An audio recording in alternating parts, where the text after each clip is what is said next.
What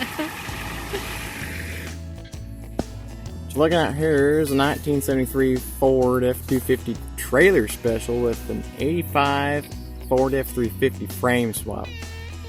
The truck started as a two-wheel drive C6 Auto factory trailer special with a 390 FE Ford big block.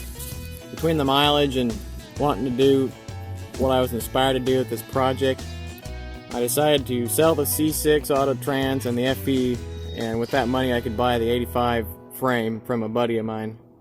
Parts truck that I used was an 85 F350. It had a 6.9 IDI and had the T19 4-speed, and had somebody had swapped in a Dana 60 front axle from I think a 95 F350. The cab on the parts truck was destroyed from rot. It was pretty bad. There were holes in the floor, and there was probably about 1.5 inches of cigarette butts on the floorboards. But hey, you know, the thing came with good tires for about 500 bucks, so I said, all right. The whole frame swap was done outside in the dirt at a different friend's place. It took me about 1.5 years of weekends. And this frame swap on this truck, really all it took as far as adapters and bracketry was I cobbled together a custom radiator support. It was cut out of the bottom half of the 85 and the whole top of the 73. And I had to move the cab mounts forward and outboard, so I had to make a spacer plate for the front cab mounts. And then the rear cab mount, there's a cross member in this frame. So I just welded on some angle iron and drilled some holes in it, and just all I had to do was move the holes about 3 inches inwards. But it came out pretty good. Pretty good, I'd say, for doing it all outside. I had the truck all together. In the first rendition, I was pretty satisfied with it. I was super happy to have the thing back together and running again. And but I'd say about 6 months later or so, I was trying to chase down what I thought was some kind of leak, and turned out to be a crack in a cooling jacket. It's pretty common on the 6.9s. So I tried welding that up, doing a braze weld, and it worked, but for about a month or two, and then it just started leaking again. It cracked worse, I think. And about that time, I bought a house and had a garage on it, so it made working on this greasy pile a lot more enjoyable. And around the same time, I started spending my weekends working at the Junkyard in town for parts.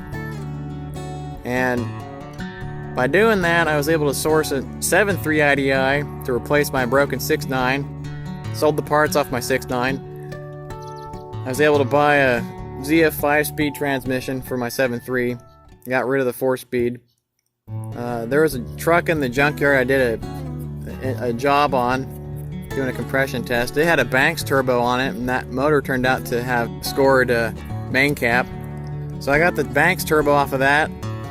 There was a John Deere that had run away and blown up, and I took the air filter and oil catch can off of that and stuck that on this truck. And that oil catch can's pretty good for getting rid of any kind of oil consumption. A couple other things I got was some seats out of a 2000 Silverado. They're really comfortable. The seat belt's integrated and the headrest is good, so that way I'm not eating my steering wheel or breaking my head open on the back window if I happen to get in a wreck. I got a cheapo radio from the Junkyard and toolbox, and there's just a lot of refurb jobs. It mostly was spray paint and WD-40 and some elbow grease. Well, I got most of these parts working. They're all original for the most part. I mean, I got new wiper blades on it, and honestly, the only new parts aside from, I guess, the light bulbs is the grill inserts are from a 77, and the gauges are Dakota Digital gauges. I bought those from Summit. I really wanted something with a tachometer and working instruments. I also wanted it to look really clean inside the dash, so I decided I had a little bit of money. I was going to spend it on a set of instruments. Now I can trust my oil pressure and my coolant temp when I go down the road too.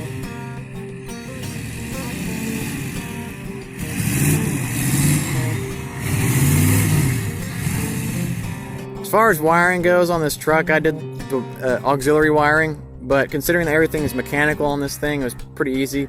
I'd say the biggest wiring mod I had was wiring the ignition to a relay, so that way it wouldn't burn up my switch.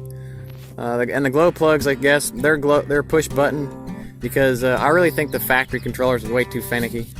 The 7.3 is from a U-Haul van with a whole pile of miles. I mean, it leaks pretty good, but it doesn't smoke too much. Any kind of smoke I got coming out the exhaust is from me turning up the fuel because of my turbo. And to be honest, at first I really wanted a Cummins, but due to budgetary constraints and because my buddy was selling his junked out 6.9 85 F350, I decided, hey, I'll pick that up. It was cheap, had nice new tires on it, so I ended up with the 6.9, and now I'm practically married to the IDIs. And to be honest, they're way underrated. I don't know why everyone wants 1,000,000 foot-pounds of torque when 360 foot-pounds stock out of this iron. It'll pull a car trailer down the highway just as easy. My coworker's got a 12 valve in a Dodge, and I've driven his truck too, and honestly, in stock form, I don't get all the hype with the Cummins. These are just as reliable. They get the same, if not better, mileage, and you can rev them a little bit higher. Still cobbling together an onboard air system because I want to get some airbags on my rear leaf so it doesn't sag so dang much when I load it up. I've been hauling dirt lately, and it rides kind of silly on the highway. Anything more, I guess, than a Matco paint job would cost more than my whole truck. All over, though, I'd say it's a really great truck. I love the 70s Fords. I like the Chevy trucks from the 70s. They're really tough looking, and I wanted to complement my truck with a diesel engine. When I started this project, I didn't know a dang thing about nothing. And I learned as I went. I made mistakes. I did a lot of reading. I ended up going to technical school. I encourage anyone to go build something like this. My only insider tip, if you want to work on a truck like this one, get a 4x4 truck. The frames are different, and the whole front axle is different on the 2-wheel drive and 4-wheel drive. If you get a 4x4 truck, all you have to do is modify your motor mounts and your engine crossmember. It's a way easier job. You could be done in 6 months if you take your time on it and have a really nice truck.